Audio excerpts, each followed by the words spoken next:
Olympus is selling their camera business to Japan Industrial Partners. What do you do now?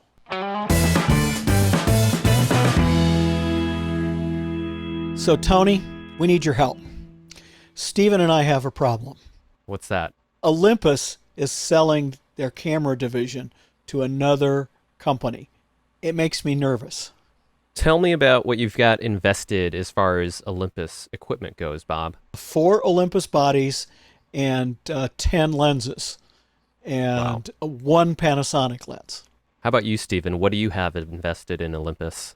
I shoot on Panasonic bodies, and I've got Panasonic lenses and maybe half a dozen Olympus lenses. A fair amount invested. Stephen, you don't have any camera bodies, but Bob, you do. So is there anything you know about this new company and what they've done with other sorts of acquisitions and mergers? There's been some news about what they've done with Sony Vaio business, which they took over. There's not a lot of information, but it looks like they sell off a lot of the patents. Sometimes they continue stuff. They make the investment work for them, and maybe not so much for the end consumer, but that's where we are currently. Olympus is very positive about this and saying development will continue. There's more cameras in the pipeline. There's currently lenses in the pipeline. Looking forward to see what happens, but it makes me nervous because I'm at the point right now where I actually need to change a couple of pieces of camera equipment, and going forward with Olympus, I was a little bit scared to start out with. I use a EM1 Mark II, and then my backup body is an EM5 Mark II, and both of these bodies have been around for a little while, and I have a problem.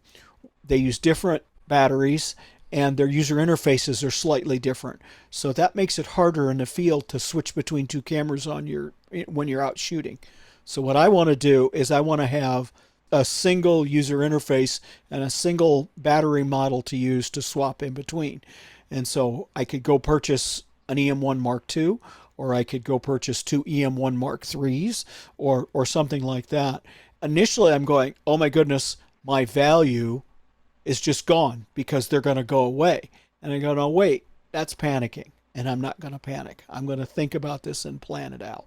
Right. Well, Stephen, you have multiple camera bodies of the same make and model. So what's your advice to Bob, or what are your thoughts around this? Yeah, I have a couple of GH4s and a couple of GH5s. Panasonic. Panasonic, yes. And I agree, it's very handy to shoot with more than one of the same model, just a different lens on each. I'm actually a little nervous of making a large investment in new Olympus equipment because it might devalue and maybe the support is iffy. I would tend to look and see what prices do. It's not very clear if the prices will come down, and maybe that's an opportunity to pounce and get something at a good price. I would probably feel the same way, Stephen. We don't know what's going to happen to the market value of those cameras. Bob, I would probably wait unless you need those new camera bodies today. In the summertime, I do a lot of shooting outside, and I just had the experience where I blew a bunch of shots because I'm moving between the 2 cameras. So it's like, I'm stuck, and I think a new body is in my future. I can't see changing away from Micro Four Thirds because of this. There's too many advantages for me in the way I shoot. There are other Micro Four Thirds camera bodies available, like from Panasonic. Would you consider that, and have you considered that in the past before you chose Olympus? Yes, I have. Stephen has the GH5s. I had a GH3, and it didn't have anyone past that.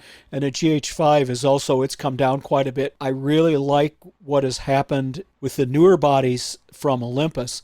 And so they've advanced the technology quite a bit, where Panasonic seems to have moved over to the L series and done some stuff more video-wise with the GH5S. And I'm a still shooter, mostly. Well, what do you think, Stephen, about this whole transition, and how does it affect you? The Olympus lenses I have, I'm really pleased with. They made some really good lenses, and I've had a lot of luck with them, and I use them a lot. And so I'll be happy to stick with them. I'll stick with my Panasonic bodies.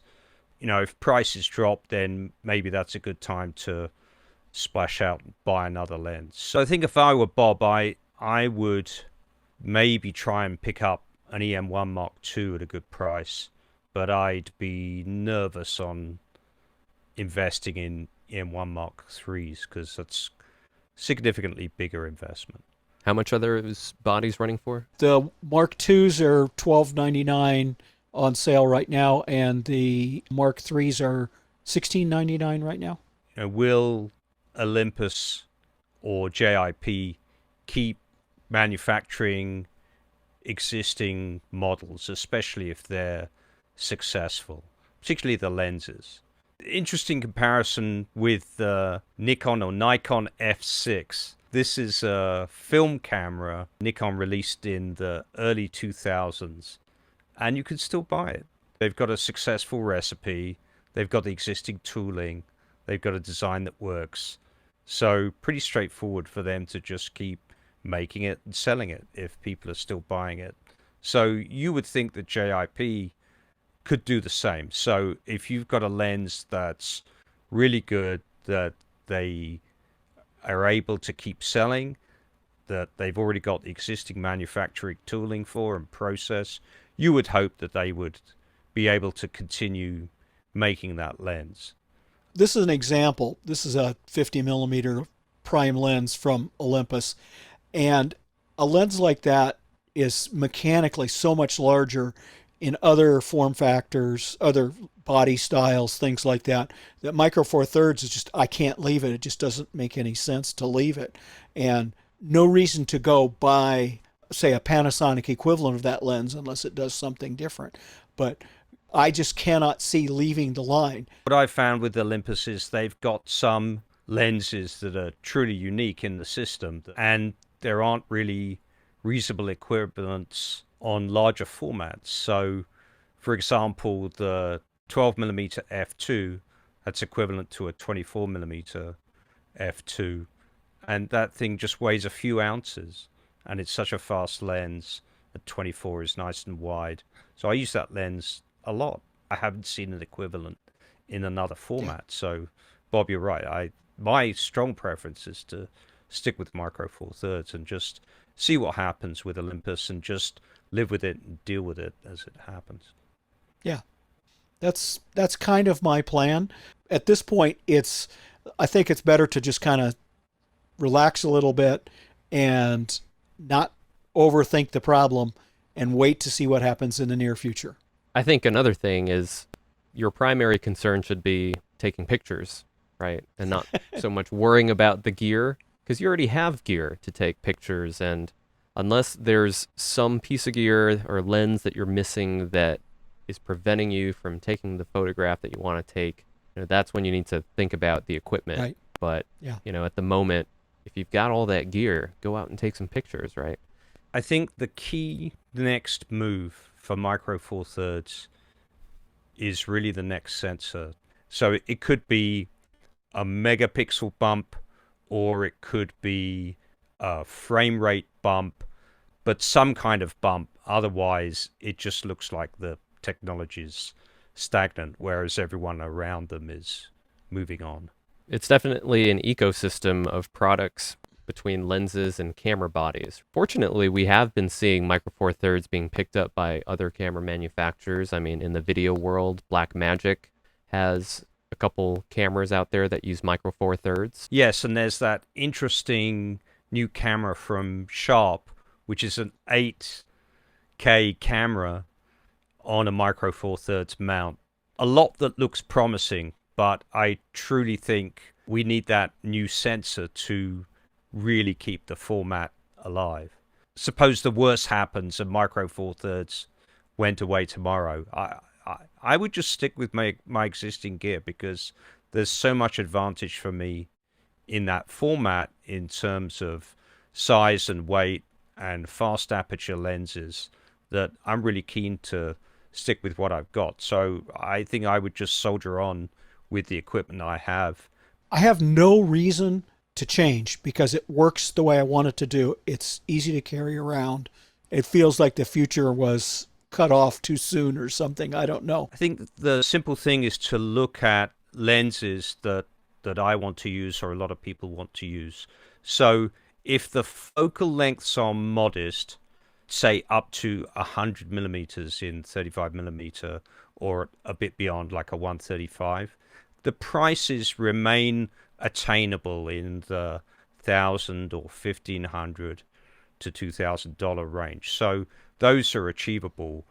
But the first pain level comes when you want that classic 70 to 200 lens. So if you go Panasonic, that's a 35 to 100 lens, and it's a little over $1,000. If you go Olympus, that's the 40 to 150, and again, not much more than $1,000. If you go full frame, suddenly you're into $2,500 for a Nikon or a Sony or a Canon. So that's a modest 70 to 200. But once you start bumping up into the longer focal lengths, 300, 400 millimeters, suddenly on full frame, the fast versions of those primes just become stratospherically expensive as well as heavy. So you're suddenly into $5,000 and $10,000. You get a wonderful lens. You get, I call it an Olympic class lens, but that price is tremendous. And also the weight, so 6 and 7 pounds. And the beauty of Micro Four Thirds is I get the same kind of aperture, so I can deal with the low light, and I just have a much smaller and lighter lens and at a much more attainable price. Not cheap, so maybe still a couple of $1,000s for the bigger primes. So instead of $13,000 and 10 pounds for a 600 millimeter f4, I can get the Olympus 300 f4 for I think $2,500, and it weighs 2 or 3 pounds. So 2,800. this is So this is why I like Micro Four Thirds, is that a lens that seems unattainable in size, weight, and price is suddenly not cheap, but at least contemplatable. Yeah, and Bob, for the type of photography that you do, which is mostly nature, can you talk about how Micro Four Thirds is advantageous to you as opposed to, say, APS-C or full frame? It boils down to my primary outdoor lens is the 300 millimeter f4 with a teleconverter on it. And by the time you put the teleconverter on it and you do the doubling because of the sensor size, I'm shooting at over 800 millimeters. And the whole thing I can handhold easily with the image stabilization built into the lens and the camera body. Those three things going together does not break my back walking around with it. It is a huge, huge size weight advantage, let alone the price. Right. And what types of nature are you shooting? You're shooting animals, birds? I shoot a lot of birds, insects, flowers. One of the concerns I would think you both might have is around repair services, and what if your lens or your camera body breaks? Where are you going to go? Yeah, so that certainly seems like a tricky area, but I think there's still hope. So I think third-party repairers are going to pick these up. There's still going to be plenty of business for them. There's no need to make an emergency decision today. No reason to go out and, oh my goodness, sell all this stuff and move on to something else, unless you want to. That's perfectly reasonable. But that's different than it being an emergency. For me, I can go take pictures tomorrow in the rain if I want to with the camera body and the lenses I have. Because there's one other strategy, which is, especially if the prices go down, then pounce and just buy that spare body.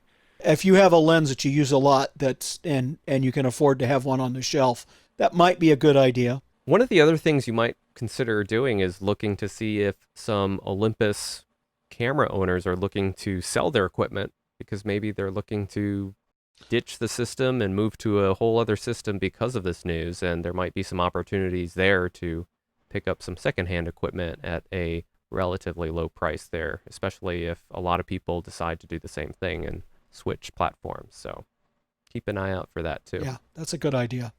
Yeah. I'm a little nervous of secondhand, although I've bought those Fuji pocket cameras I'm a little nervous. That's a whole about other show. buying something. That's Yeah. a whole yeah. Talking about used equipment. There's a whole other show about if you decide to change to a different platform. So, Stephen, after our discussion tonight, what do you think you're going to do? So I think I'll stick to my guns, bide my time, maybe look out for some bargains if the prices drop. But I think Tony had it right. Basically, we've got equipment, it works.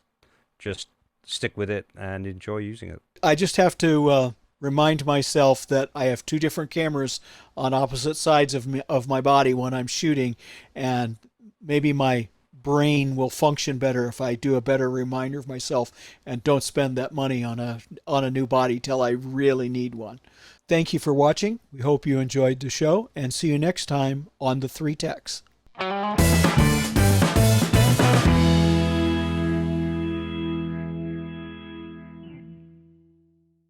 Steven's Okay, Steven's jaundiced. frozen. He's Steven's not frozen. yellow. He's jaundiced for me. Like somebody drew You got yellow highlighter, splotches all yellow over you. highlighter. Oh, yeah. all over his- It looks, Oh, It yeah. looks like a yellow highlighter. You're right. That's weird. That's hilarious.